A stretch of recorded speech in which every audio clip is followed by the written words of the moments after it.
അമ്മയെ കൊണ്ടുപോകുന്നത് അമ്മയ്ക്ക് ഗുണം വരുത്താനല്ല, കൊച്ചുങ്ങളെ നോക്കാൻ കൊണ്ടുപോയതാ. നമ്മളോർക്കുന്ന തങ്കമ്മാമ കാനഡയിൽ പോയി ദൈവം അനുഗ്രഹിച്ചു കൊള്ളാം. തങ്ക കാലേ സോസ് കയറ്റി, കൈ സോസ് കയറ്റി, ഹെവിക്കകത്ത് പഞ്ഞിയും വെച്ച്, ഒരു തൊപ്പിയും വെച്ച്, 2 കണ്ണുമായിട്ട് തങ്ക ഇരിക്കുക കാനഡയില്. ഇവിടെ ഓടി നടന്ന തള്ളയാ. എന്റെ കറിയാച്ചാ സത്യം പറയുക. എന്നാ നമ്മൾ പറയാ ഏതായാലും അവരെല്ലാം അങ്ങ് കാനഡയിലെത്തി എന്ന് നോക്കുക. അവിടെ കിടന്ന് കാഴ്ച അയക്കുന്നതല്ല, കിടുകിടുകിടുകിടാണ്. ഇവിടെ വന്ന് ഒരു ഓട്ടോ പിടിച്ച് മല്ലപ്പള്ളിക്ക് പോകാം. കാനഡയിൽ എവിടാടാ ഓട്ടോ കിട്ടുന്നത്? അള്ള മുറിക്കകത്ത് കിടന്ന് കുടച്ചക്കരം കറങ്ങും പോലെ. ആണെന്ന് ഇതൊക്കെ ഉള്ള കാര്യമായി പറയാന്നെ. എന്നോടൊരു തള്ള പറഞ്ഞതാ, എങ്ങനെയും എന്നെയും കൂടെ നാട്ടിൽ കൊണ്ടുപോകാൻ. ഞാൻ പറഞ്ഞു, തള്ള ഞാൻ തന്നെ ഇവിടെ വന്നത് എങ്ങനെയാന്ന് ദൈവത്തിന്. കൊച്ചുങ്ങൾ ഇങ്ങോട്ട് വിടുന്നില്ല, ഇവിടെ ചുറ്റുപാടൊക്കെ ഉള്ളതാ, എന്നാ ചെയ്യാനാ? എത്ര എണ്ണം കിടന്ന് കഷായിക്കുന്നെന്നറിയാവോ? അയ്യോ, ഞാൻ ചെറിയ പറയുള്ളൂ എൻ്റെ അച്ഛ. സ്തോത്രം. നമ്മൾ ഓർക്കുന്ന പോണോ? വിസ അടിക്കണേ അടിക്കണേ അടിക്കണേ എന്ന് പറഞ്ഞ് ഇമ്മ കണ്ണും പിടിച്ച് ഇങ്ങനെ പ്രാർത്ഥിക്കുക. ഇവിടെ എങ്ങാണ് ഇച്ചിരി കപ്പ വേവിച്ചതോ മത്തിയാന്നെങ്കിലും കഴിയും. കാനഡയിൽ എവിടെ മത്തി കിട്ടുന്നത്? നീ ഇവിടെ എങ്ങാനും ഇരുന്ന് ദൈവത്തെ വിളിച്ചോണ്ടിരിക്കും. എല്ലാവരും അങ്ങനാണെന്നല്ല. അമ്മയും മക്കളും അപ്പനെ ഇട്ടേച്ച് പോയെന്ന്.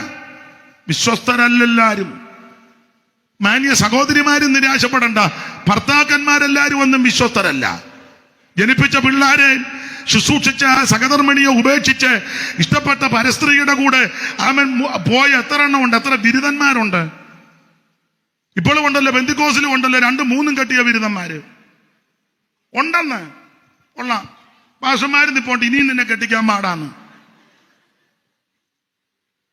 എല്ലാവരുടെയും കാര്യമല്ല ഇതൊക്കെ, പരമമായ സത്യമാണ്. നിങ്ങൾ പറയാ ഇതൊക്കെയാണോ വിളിച്ച് പറയാം, ഇതിനപ്പുറം നാട്ടുകാർക്ക് അറിയാം.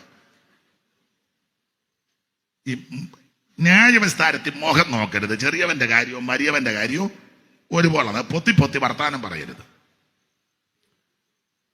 കാര്യം തീർത്ത് പറയണം. നമ്മുടെ അതിനെ അങ്ങ് മൂടി വെച്ചേച്ച് മറ്റവന്റെ മണ്ടയ്ക്ക് കയറരുത്. പറയുമ്പോ ഒന്നിച്ചായിരിക്കണം. അപ്പൊ ശ്രദ്ധിക്കുക, ഭർത്താക്കന്മാരെല്ലാരും വിശ്വസ്തരല്ല. അതിലേ പറഞ്ഞേ, സൂസി പിന്നെ വിളിക്കാം, അവള് വരുന്നുണ്ട്. സൂസി പിന്നെ വിളിക്കാൻ അവള് വരുന്നെന്ന്, ഭാര്യ വരുന്നെന്ന്. ആരാച്ച? പാസ്റ്റർ ആടി യോഗത്തിന്റെ കാര്യം ചോദിക്കുകയാണ്. എന്നെ പാസ്റ്റർ നല്ല ഏലായി. എത്ര എണ്ണ. അയ്യോടി മൊബൈലൊക്കെ എടുത്ത് നോക്ക്, എന്തുവൊക്കെയാ മെസ്സേജ്, എന്തുവൊക്കെയാന്ന് സകലതും വെളിപ്പെടുന്ന ഒരു ദിവസമുണ്ട്.